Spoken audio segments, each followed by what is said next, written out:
That's extraordinary. Now, the numbers have been trending downward.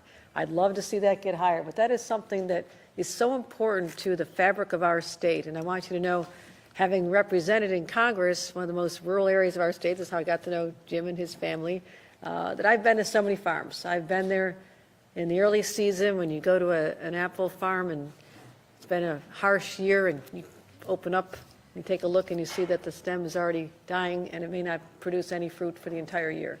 So I've seen that. I've seen the struggles of our dairy farmers, the price of milk vacillating so intensely, but everybody's so resilient. That's what I love about our farmers. There's nothing that keeps them down because they've seen it all. You know, the invasive species, the floods, the droughts, the global marketplace, and yet they keep coming back every single time. The next generation. So many family farms are out there, and I'm very sensitive as I was walking through last night, talking to a lot of farmers, and they're so proud of what they've created and proud that it's made in New York. Whether it's the maple syrup or the amazing apples, I mean, we are, you know, top 10 commodities in so many areas nationwide, and I know our commissioner, we talk about this all the time, our great pride in this. And what I want to continue doing as a governor who understands this industry and how critical it is to keep making investments. You know, we've done a number of things since I've been governor. We have spent a great deal of money in our budget. Agricultural spending is up 60% in our budget since I became governor. I want to make these investments, and I want to continue making those, and also making sure we have the tax credits in place to assist you and other ways we can be supportive. The Farm Bureau President, Dave Fisher, and I are very close. I was walking around with him yesterday.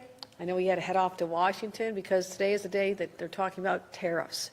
And when I think about all the stress that's on you all day long already, and now you have to factor in, what are these tariffs going to do to my business?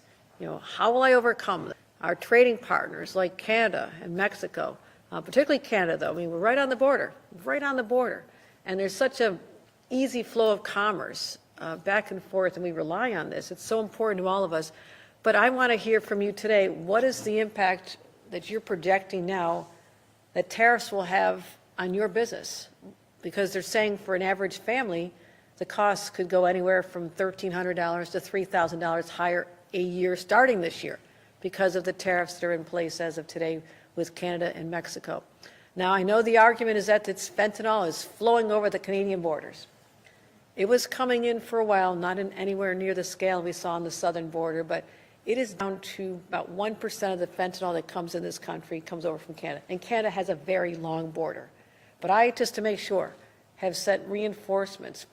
Our state police are up on the border assisting to make sure we can interdict any illegal drugs that come across the border to help the federal government. So we're taking care of this. We're focused on this. But I just think that's a ruse for finding an opportunity to really turn our relationships upside down with important countries that we rely on for partnership and markets for us.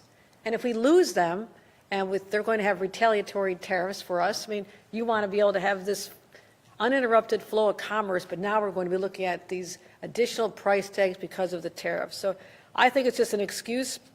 As I said, we exported $22 billion worth of goods to Canada.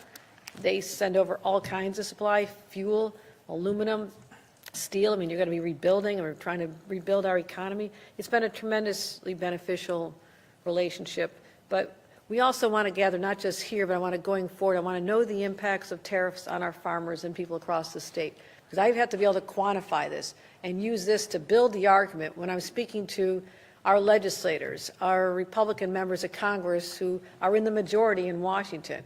When I go to the White House, I want to have the stories, the data, and be able to talk about the impact that these tariffs have had on the state of New York. And so we have tariff impacts at esd.ny.gov is a place. We'll get that all to all of you. And I want to make sure that we do hear the impacts because, like I said, you have enough to worry about.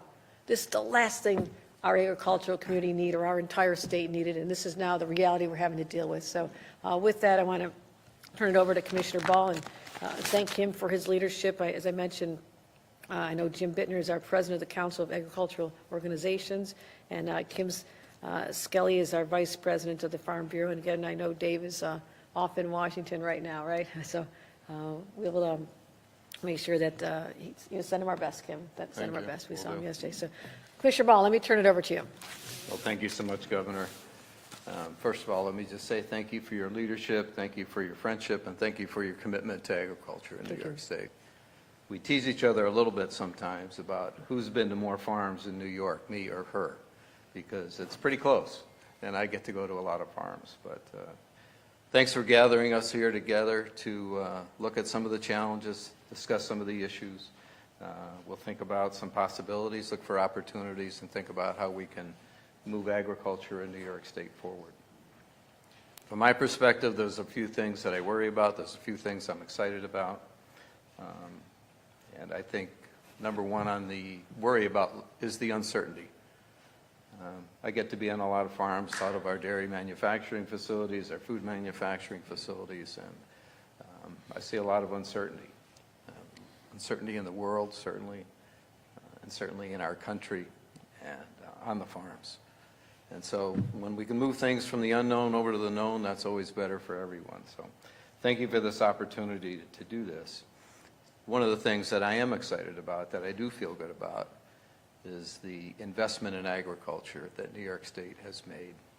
We rank in the top 10 over 30 different commodities, as you mentioned. We're growing.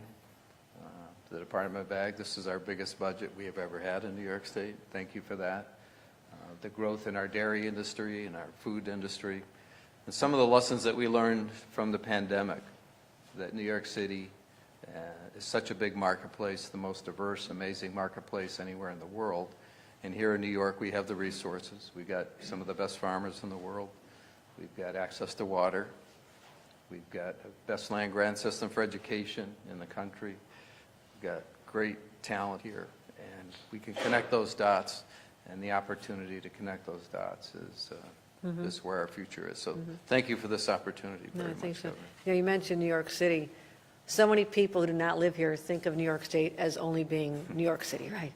And when they realize that 25% of our land mass is dedicated to agriculture, they're shocked by that. They have no idea that there's a whole other world outside New York City, as we well know, but also that agriculture is such a strong industry for us here as well. And Nourish New York has really been a lifeline, especially during the pandemic. I made it permanent to have farmers be able to count on this steady flow of business, even when things are tough. And what happened during the pandemic when there was no dairy needed in our schools and no produce, and it just really was so hard to be able to work on